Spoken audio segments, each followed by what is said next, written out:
시는 어떻게 구성되어 있는가? 우리가 한 편의 시를 쓸 때 우선 그 시의 짜임새를 잘 생각해 봐야 합니다. 시는 어떤 주제를 둘러싸고 그 상상의 나래를 펼치면서 거기에 맞는 적당한 언어들을 모아서 그리고 가장 이상적인 조형물을 건축하는 것과 같습니다. 자, 그래서 시를 구성하는 것은 집을 한 채 짓는 것과 마찬가지입니다. 자, 집을 짓기 위해서는 우선 가장 중요한 것이 무엇이에요? 설계도가 있어야 됩니다. 자, 설계도가 있고 그 설계도에 맞춰서 일의 순서를 진행해야 하는 것입니다.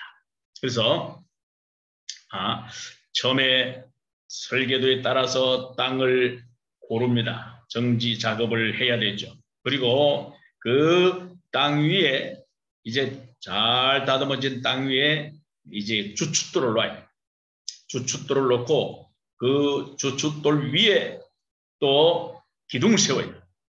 기둥을 세우고 그 다음에 또 그 기둥 위에 이제 지붕을 얹어서 석가래를 얹고 그 다음에 지붕을 덮고 그리고 벽을 바르는 작업을 하게 됩니다. 그리고 실내에 이제 실내 장식을 하게 됩니다. 자, 이와 마찬가지로 이 시도 구체적인 설계도가 있어야 한다는 것입니다. 마음속에 먼저 그런 시를 어떻게 써야 할 것이다 하는 그런 마음속에 그림을 그려서 시를 쓰는 것이 좋습니다. 자, 그 구성은 자신의 경험을 토대로 한 진시를 효과적으로 표현해야 하는 것이죠. 자, 그래서 새로운 삶의 우리의 경험과 우리의 주위를 돌아보면서 새로운 진실을 발견하는 것이 중요합니다. 자, 이 시에 그 여러 몇 가지의 그 구조와 관계되는 것들을 한번 생각해 보도록 하겠습니다. 먼저 시의 음악성입니다. 자, 시는 운율이 있고, 그죠? 운율은 곧 리듬입니다. 리듬은 그 음의 강약과 장단에 따라서 흘려나오는 가락. 그죠? 그리고 현대 시는 음악적인 느낌보다는 시각적으로 회화적인 요소로 더욱 그 요소가 커지고 이미지의 추구가 중요시됩니다. 그러니까 현대시는 사실 리듬이 뒤죽박죽 되어 있는 것 같지만 그 내면에는 흐르는 리듬이 내포하고 있는 것입니다. 그래서 우리가 이 시를 어떻게 음악적인 리듬적인 것들로 만들어갈 것인가? 이건 두 가지가 있어요. 외형률과 내재율이 있습니다. 자, 외형률을 살펴보면 그 시의 리듬은 크게 이제 두 가지 형태로 이제 나누는데 이 외형률은 표현 형식에 있어서 일정한 규칙에 따라 이루어지는 운율을 가지고 외형률이라고 합니다. 일정한 규칙에 따라 이루어지는 운율. 그리고 내재율은 무엇인가? 내재율은 한마디로 그 시의 흐름, 그래서 시의 호흡이나 템포를 말하기도 합니다. 자, 이 속도, 시의 그 흐르는 속도. 그 외형률처럼 일정한 형태, 일정한 운율을 지니고 있지 않지만 속으로 흐르는 생명처럼 존재하는 시인의 호흡이 있다고 생각할 수 있습니다. 윤동주의 그 서시를 보게 되면은 죽는 날까지 하늘을 우러러 한 점 부끄러움이 없기를 잎새에 이는 바람에도 나는 괴로워했다. 별을 노래하는 마음으로 모든 죽어가는 것을 사랑해야지. 그리고 나한테 주어진 길을 걸어가야겠다. 오늘 밤에도 별이 바람에 스치온다. 자, 이 시를 보게 되면은 외형률이 보이질 않습니다. 우리가 어떤 외형의 어떤 뭐 3, 4, 3, 7 이런 외형적인 그 리듬이 보이진 않지만은 그러나 그 안에 흐르는 시인 특유의 맥박이 있습니다. 그리고 맥박과 호흡이 살아있는 거죠.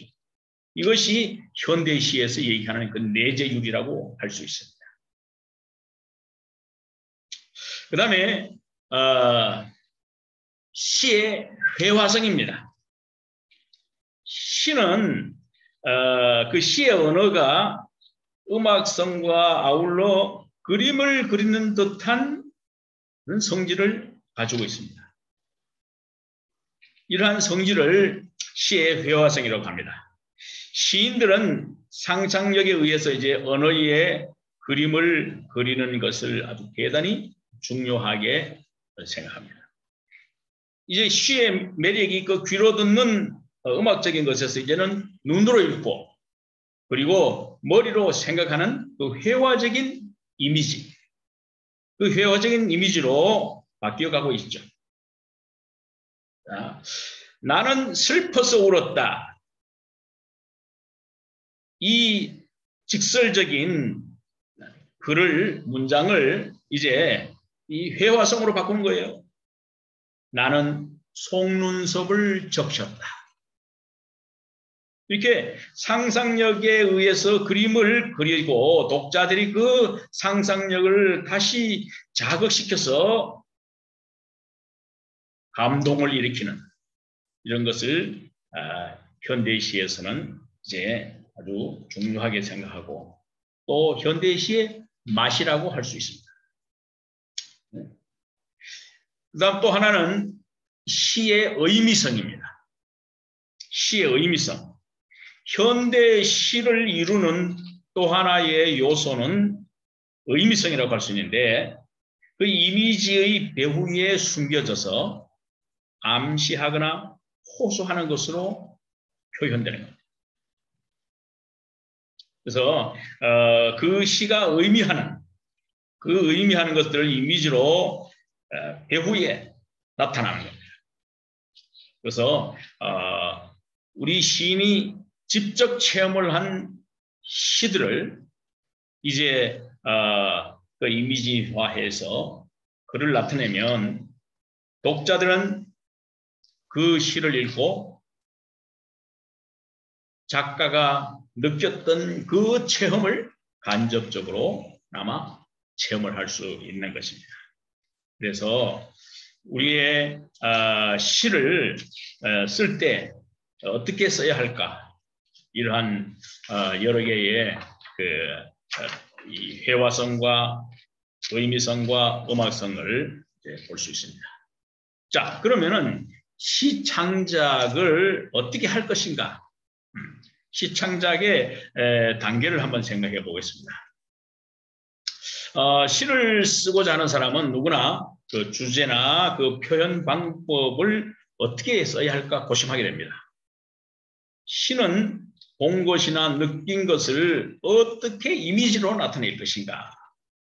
내게 주어진 이 감동을 창조적인 예술로 승화시켜야 하는데 어떻게 나타낼 것인가? 이런 것들이 우리 시인들의 고민이라고 볼 수 있습니다. 우리가 아름다운 꽃을 보고 아름답다 이렇게 느끼는 것은 누구나 다 느낄 수 있는 거죠. 그런데 그 느낌을 평범한 그 발상에서 한 단계 높여서 보이지 않는 그것까지 바라보는 그 단계, 그것을 우리가 잘 생각해야 됩니다. 자, 그러면은 이 시 창조의 단계에 어떤 것들이 있는가 한번 잠깐 생각해 보겠습니다. 첫째, 나무를 그냥 나무로 본다. 두 번째, 나무의 종류와 모양을 본다. 세 번째, 나무가 어떻게 흔들리는가를 본다. 네 번째, 나무 잎사귀들이 흔들리고 있는가를 본다. 다섯 번째, 나무 잎사귀들이 나무 속에 그 성화되어 있는 생명력을 본다. 여섯 번째, 나무의 모양과 생명력의 상관관계 속에서 생기는 나무의 그 사상적인 의미를 읽어본다. 일곱 번째, 나무를 흔들고 있는 바람이나 나무 그 그늘에서 쉬고 있는 한 사람을 본다. 여덟 번째, 나무를 매치하여 나무 저쪽에 있는 다른 세계를 본다. 이렇게 8가지로 그 단계를 우리가 생각해 볼 수 있는데, 우리가 지금 시를 쓰는데 어느 단계에서 지금 시를 쓰고 있는가? 자, 첫 번째부터 네 번째까지는 있는 그대로를 바라보는 겁니다. 근데 다섯 번째부터 이제 8번째까지는 그 있는 현상 속에서 그 뒤의 것들을 바라보는 거예요. 자, 1번은 나무를 그냥 바라보고, 나무 종류를 바라보고, 나무가 어떻게 흔들리는가를 보고, 나무 잎사귀들이 움직이는 모양을 보는 것들.